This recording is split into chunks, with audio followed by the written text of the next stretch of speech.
সুখ ও আনন্দের ধারায় ছোট সংসার হোক পরিবার পরিকল্পনায় জনস্বার্থে সেন্সেশন।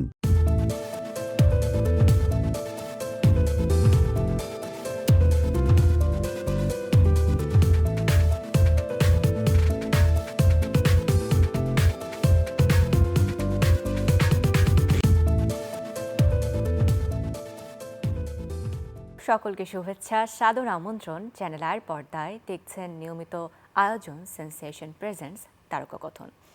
দর্শক, আমাদের আজকের আয়োজনে আমন্ত্রিত অতিথি হয়ে এসেছেন যিনি হাজারো মানুষের অনুভূতিকে শব্দে বেঁধেছেন। তিনি আমাদের অসংখ্য প্রেম, বিচ্ছেদ, অপেক্ষা আর স্বপ্নের ভাষা তিনি লিখেছেন তার গানে।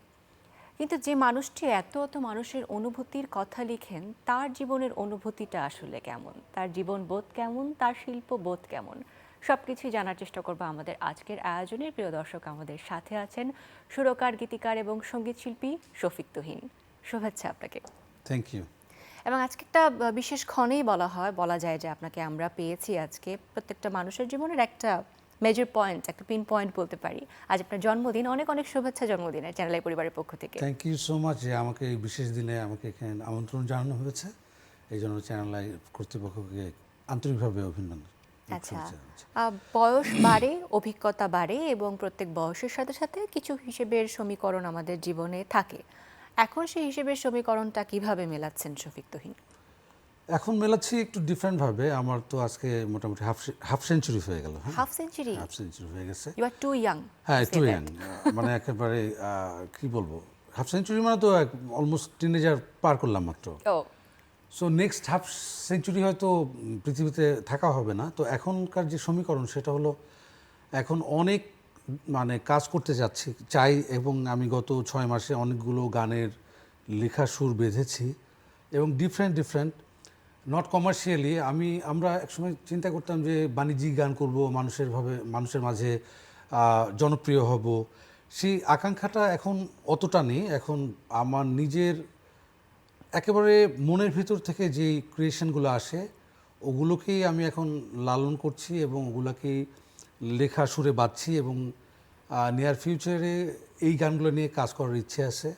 খুব শর্টলি দেখতে পারবেন আগামী 6 মাসের মধ্যে আমার বেশ কিছু আমার ভালো লাগার প্রজেক্ট। কারণ নিজস্ব ভালো লাগাগুলাই হয়তো একসময় আমরা যেমন এখন খুব এই ভাইরাল কন্টেন্টের ভিড়ে আমরা সবসময় আমাদের একটু মন খারাপও হয় যখন আমরা ভালো কাজ করি, সেটা হয়তো মানুষের কাছে গ্রহণযোগ্য সেভাবে পৌঁছায় না। এখন রিলসের যুগে মানুষ খুব শর্ট কিছু দেখে এন্টারটেইনড হয় এবং সাথে সাথে ভুলে যায় 1-2 দিন পরে। কিন্তু সত্যিকারের ভালো লাগার বা কোয়ালিটি কন্টেন্টের একটা ভ্যালু সবসময় থাকবে। সেই মানে আসলে সেই স্বপ্ন এবং আশা থেকেই ভালো কিছু করার প্রস্তুতি নিয়েছি এবং খুব শীঘ্রই সেগুলা দেখতে পারবেন। কারণ আমি হিসাব করে দেখলাম যে মানুষের বাড়ি, গাড়ি, অর্থ কোনো কিছুই থাকে না, থাকে প্রত্যেকটা সৃষ্টিশীল কাজ। সেটা আর্ট কালচারের বিভিন্ন ফর্ম আছে, লেখা, সুর, পেইন্টিংস বা বিভিন্ন কবিতা, উপন্যাস, এগুলোই কিন্তু মানুষের কাছে থেকে যাবে একটা সময়। তো ওই যে বেঁচে থাকার যে একটা আকাঙ্ক্ষা ভিতরে কেমন জানি একটা দানা বাঁধছে, সেই জায়গা থেকে এখন ভালো কিছু গান করার প্রস্তুতি নিয়েছি। সমীকরণটা আসলে ওই জায়গাটাই। আচ্ছা, আপনার নামের শুরুতে আসলে অনেকগুলো পরিচয় আমরা সব সময় বলি, গীতিকার, সুরকার, সঙ্গীত শিল্পী। কিন্তু এতগুলো পরিচয়ের মাঝে আসলে একজন শফিক তুহিন নিজেকে কি মনে করেন? আমি সবগুলোই মনে করি, কারণ এক একটা পরিচয়ের এক একটা মাত্রা আছে।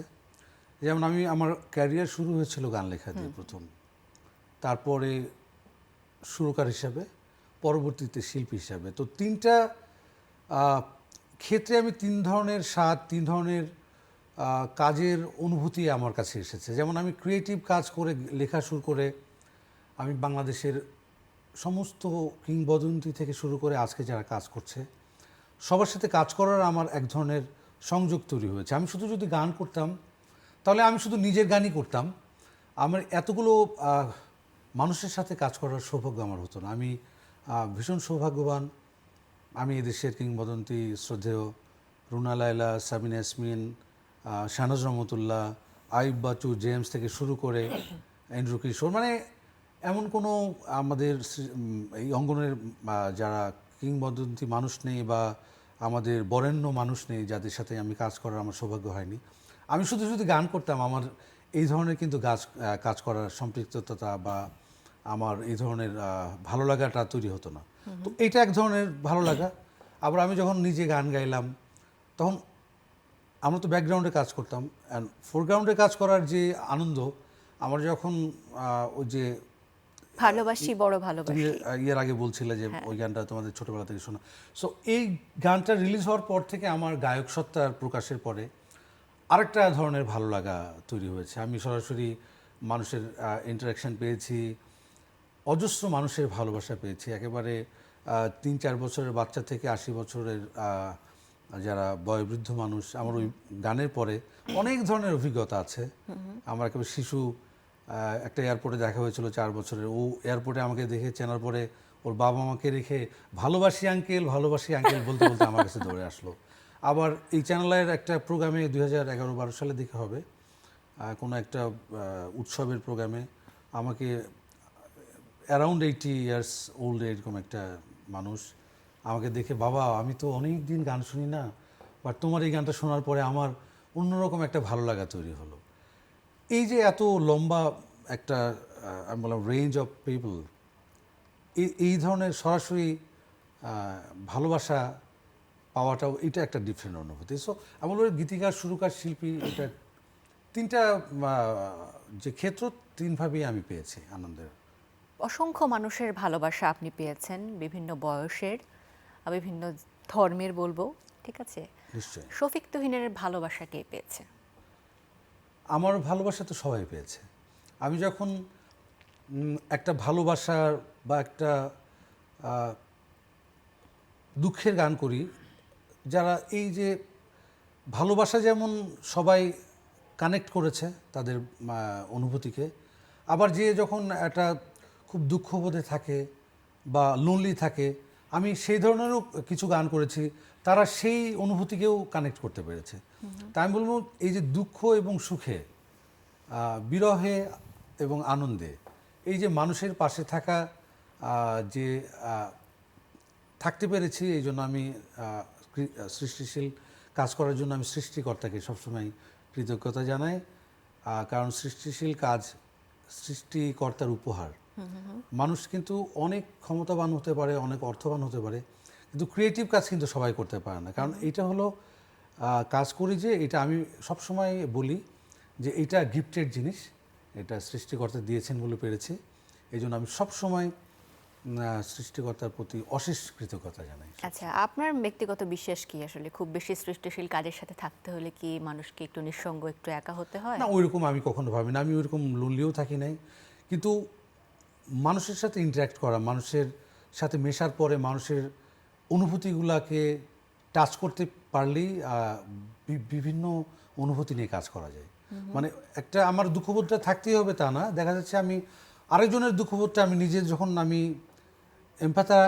এমপ্যাথি, সিম্প্যাথি এইগুলো না থাকলে মানুষের ওই অনুভূতিগুলো কানেক্ট করা যায় না। তো আমি ভাববো যে আমারও অনেক অনুভূতি আমি প্রকাশ করেছি আমার সৃষ্টির কাজে, এবং অন্যান্য মানুষ আমি যাদের কাছে দেখেছি বা দূর থেকে দেখেছি, তাদের অনুভূতিগুলো নিয়েও আমি আমার কাজের ভিতরে সেটা ইয়ে করেছি। আপনার গানে যে লেখাগুলো আমরা দেখি তাতে ভালোবাসা থাকে, কিছু গানে বিচ্ছেদ থাকে, কিছু গানে অপেক্ষা থাকে। আপনার জীবনে কি আপনি তিনটাই ফেস করেছেন? অবশ্যই ফেস করেছি, ডিফারেন্ট ফেস করেছি। ভালোবেসেছি, দুঃখ পেয়েছি, একাকিত্ব বোধ করেছি। সো সবগুলো অনুভূতি প্রকাশ পেয়েছে আমার জীবনে। আচ্ছা, সেটা নিয়ে খুব বেশি কখনো কথা বলেন না? আপনি কি আপনার ব্যক্তিগত জীবন সবসময় একটু বেশি রিজার্ভ রাখতে পছন্দ করেন? না, সেরকম তো আমি কখনো করি না। আমি তো বেশ ওপেনই আছি। মানে আমার যেই সময় যেটা ফেস করেছি, আমার সোশ্যাল মিডিয়াতে কেউ জানতে চাইলে সেটা শেয়ার করেছে, সেটা তিনি সমস্যা নেই। আমরা তাহলে একটু জানতে চাই যে নিজেকে কখনো বৈবাহিক সম্পর্কে আবদ্ধ করেননি কেন, বা সেখানে থাকেননি কেন? বুঝতে পারি না আর বুঝতে পারি। নিজেকে কখনো বৈবাহিক সম্পর্কে আবদ্ধ আচ্ছা, করা বা ওইটা থাকার একটা বিষয়টা? ডিফারেন্ট বিষয় ছিল। ওইটা এই মানে ম্যাটার্স না। আমার আসলে স্বাধীন জীবন, ফ্রিডম লাইফ কাটাতে কাটাতে না হলো কি, আমার মনে হচ্ছে যে এইভাবেই বোধহয় জীবনটা সুন্দর। কোনো লায়াবিলিটিস নাই, কোনো এই যে না আছে না একটা ধরনের চাপ দেওয়া এইটা ওইটা, মানে এই যে একটা ফ্রি বার্ড লাইফ লিড করতে করতে আমার মনে হলো যে এই লাইফটা সুন্দর। বাট এখন ভাবি যে না, আসলে মানুষের একটা নিজের মানুষ প্রয়োজন। আমি এখন ফিল করি যে এত মানুষের সাথে মিশি, এত বন্ধু চারিপাশে, এত পরিজন প্রিয়জন, আসলে এত মানুষের ভিড়ে আমার মানুষটা কই। এখন আমি এটা ফিল করি যে নিজের একটা মানুষ লাগে, নিজের দুঃখবোধ শেয়ার করা বা কথা বলার জন্য মানুষ লাগে, সেটা প্রত্যেকটা মানুষেরই প্রয়োজন। সেই মানুষটার খোঁজে কি আপনি এখন আছেন? না, সেটা আমার মন এখন সায় দেয় যে না, আমার আসলে একজন, মানে আমার না, প্রত্যেকটা মানুষেরই এই মানুষটারই প্রয়োজন। যদি এখন তেমন একটা মানুষ পেয়ে যান, তাহলে কি আমরা কোনো সুখবর পাবো? নিশ্চয়ই পেয়ে যাবেন। অপেক্ষায় থাকলাম আমরা। আজকে এমনিতেও আরেকটা বিশেষ দিন, এবং সেই বিশেষ দিনে আসলে আপনি নিশ্চয়ই অনেক মানুষের কাছ থেকে অনেক উপহার পেয়েছেন। এখন পর্যন্ত পাওয়া বেস্ট উপহার কি ছিল? মানে আজকে আর আজকে হলো 12টার পরে বিশেষ কিছু মানুষের মানে সোশ্যাল মিডিয়াতে আমাকে নিয়ে সুন্দর সুন্দর অ্যানিমেশন করা কিছু গিফট পাঠিয়েছে। কালকে বড় একটা কেক পাঠিয়েছে এক জায়গা থেকে। আর সোশ্যাল মিডিয়াতে তো মানে শত শত মানুষের ছবি ট্যাগ করে বা আমাকে উইশ করে অসংখ্য মানুষের উইশ পেয়েছি। আর সকালে উঠেই আমার বাবা ফোন দিয়েছে, সেটা সবচেয়ে বড় উপহার, যে আমার জন্য দোয়া করেছে, এটা সবচেয়ে বড় উপহার। কিন্তু আপনি আপনার দর্শকদের আজকের দিনে একটা বিশেষ উপহার দিয়েছেন, একটা গান, আসলে একটা গান, খুবই জনপ্রিয় একটা গানের হুক লাইন আসলে রিমেক করে আপনি 2.0 নামে গানটি উপহার দিয়েছেন। সেটি কি আপনার নিজস্ব ইউটিউব চ্যানেল বা প্ল্যাটফর্মে প্রকাশিত হয়েছে? এটা অনুপম মিউজিকের ব্যানারে রিলিজ হয়েছে। এটা আমার বার্থডে উপলক্ষেই করা হয়েছে। এটা বেসিক্যালি এটা খুবই একটা জনপ্রিয় গান, বিয়ের ফুল মুভির একটা গান, তোমায় দেখলে মনে হয়। আমাদের কিংবদন্তি আহমেদ ইমতিয়াজ বুলবুলের কথা সুরে আমাদের শ্রদ্ধেয় কনক চাপা আপা এবং আমাদের প্রয়াত কিংবদন্তি এন্ড্রু কিশোরের গাওয়া তোমায় দেখলে মনে হয়। হুক লাইনটা নিয়ে আমার টোটাল লেখার সুরটা আমি শুধু ওই হুক লাইনটা ইউজ করেছি। এখন ট্রেন্ডি এই গানগুলো চলছে বিভিন্ন ওয়ার্ল্ড ওয়াইড, বিশেষ করে সাবকন্টিনেন্টাল পুরনো মুভি গানের ওই হুক লাইন দিয়ে নতুন করে রিক্রিয়েট করা নতুন লেখার সুর। তো সেই ট্রেনটাকে ধরার জন্য এই গানটা করা। আমি আর হৈমন্তী, একটা খুবই ভালো একজন সিঙ্গার, উঁচু দরের সিঙ্গার, হৈমন্তী রক্ষিত দাস, আমি আর হৈমন্তী এটা ডুয়েট করেছি। এবং এটার ভিডিও নির্মাণ করেছে আমাদের নন্দিত নির্মাতা চন্দন রয় চৌধুরী।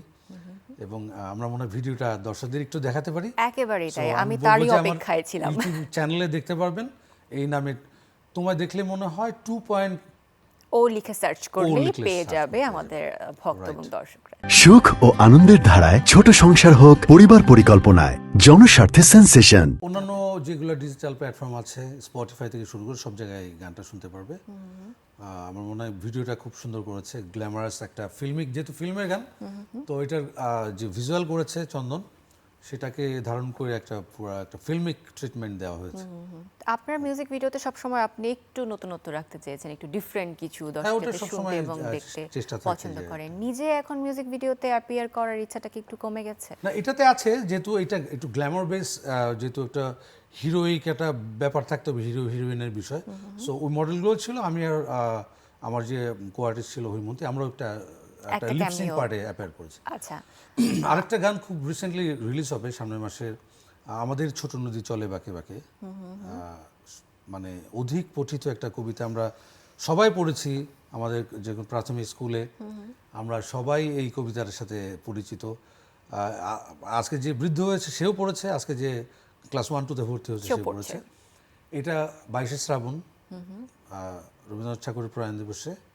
এটার দারুণ একটা ভিজুয়াল, এটা অ্যানিমেটেড ভিজুয়াল যেগুলা, এটা আমার ইচ্ছেটা হলো যে যেহেতু বাচ্চারা এটা পড়বে এবং একই সাথে যখন ভিজুয়ালটা দেখবে, এবং গানটার সুরটা একটু ডিফারেন্ট করেছি, তো এটা একটা ইন্টারেস্টিং কাজ হয়েছে। এটা খুব, ওই যে আমি বললাম যে আর তো মাত্র 10 দিন পরে এই গানটা দেখতে পারবে দর্শকরা, খুবই একটা ইন্টারেস্টিং কাজ হয়েছে। ওকে, এটা কোন ব্যানারে দেখতে পাবো আমরা? এটা আমার নিজস্ব চ্যানেলে, আমার নিজস্ব চ্যানেলেই এখন থেকে মাসে 2-3টা করে গান রিলিজ হবে। আমার গানের পাশাপাশি আমি ফিচার করব যে আমার লেখা সুরে অন্যান্য যেসব সিঙ্গার আছে অনেকের, যেমন ওয়ারফেজে মিজান, ওর জন্য একটা গান রেডি করেছি, মিনারের জন্য করেছি, এরকম অনেকের কাজের সাথে সাথে আমার গানও রিলিজ করবো এখন।